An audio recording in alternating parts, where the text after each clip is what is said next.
321 물 마시기 들어보셨나요? 하루에 7, 8컵을 시간에 맞춰서 먹어보는 겁니다. 3원 밥 먹기 30분 전에 한 컵, 2는 밥 먹고 2시간 뒤 한 컵, 이런 아침 공복, 자기 전에 한 컵을 마시는 겁니다. 맹물 마시려니 속이 미식거려 하시는 분들이 있습니다. 밥은 하루 정도 굶을 수 있지만 물은 반드시 매일 마셔야 합니다. 그러나 갈증이 느껴지지 않는데 일부러 챙겨 먹는 일 자체가 곤욕이죠.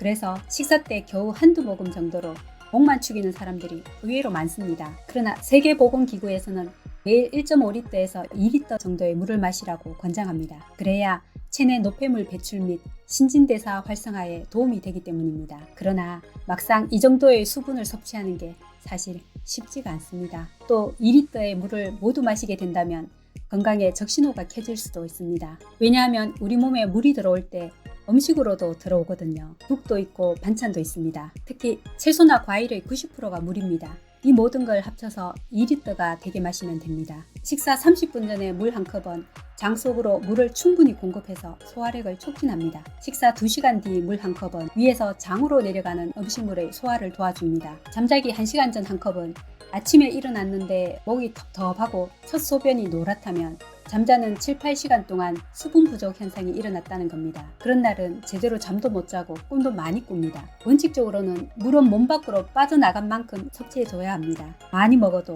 적게 먹어도 건강에는 나쁘기 때문입니다. 예를 들면 수박을 좋아하는 사람이 수박을 한 접시 먹었다면 그날은 물을 좀 적게 먹어야 합니다. 하루 수분 섭취량은 나의 운동량과 섭취한 음식 수분량에 따라 결정됩니다. 그런데 하루 종일 우리 몸속에 들어오는 수분의 양을 알 수도 없고 또한 하루 내내 우리 몸속에서 빠져나가는 수분의 양을 알 수도 없습니다. 그런데 정확하게 얼마를 먹어야 할지 어떻게 알 수 있을까요? 정확하게 빠져나간 물량을 확인하는 방법이 있습니다. 그것은 바로 화장실에 가서 소변을 봤을 때 소변 색깔이 너무 짙은 노란색으로 나왔다면 그렇죠.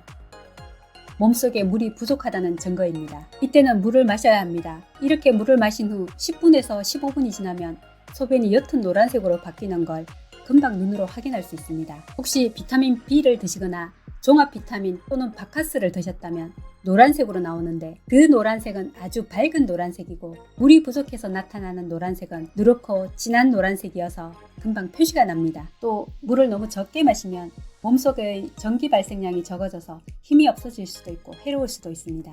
그러면 물을 너무 많이 마시는 건 어떻게 알 수 있나요? 소변 색깔에서 노란색이 사라지고 투명해집니다. 소변색이 투명해지면 물을 먹지 말아야 합니다. 잘못된 물 마시는 방법에는 어떤 것이 있을까요? 첫 번째, 갈증이 날 때만 물을 마시는 것. 나이가 들면 스스로 갈증을 느끼는 중추신경 기능이 저하되어서 물이 필요할 때 알아채지 못하는 경우가 의외로 많습니다. 두 번째, 물 대신 음료수를 마시는 것. 당분 함량이 높은 소다, 에너지 드링크, 술과 같은 음료는 물을 대신할 수 없습니다. 오히려 섭취한 수분을 오줌으로 배출하는 이뇨작용으로 인해 수분 배출량을 늘리고 마실수록 목이 마를 뿐입니다. 세 번째, 커피와 차를 물처럼 드시는 것. 네 번째, 한꺼번에 지나치게 많이 드시는 경우 더 많은 물을 배출하기 위해 신장이 일을 더 많이 해야 하므로 신장에 무리가 갈 수 있습니다. 당뇨 환자들은 물 부족으로 당뇨가 시작되는 원인이 될 수도 있어요. 물만 정상적으로 먹더라도 혈당 수치가 많이 떨어져요. 물을 평소에 안 마셔서 혈관 질환이나 끈적한 혈액 때문에 걱정되시는 분들 많으시죠?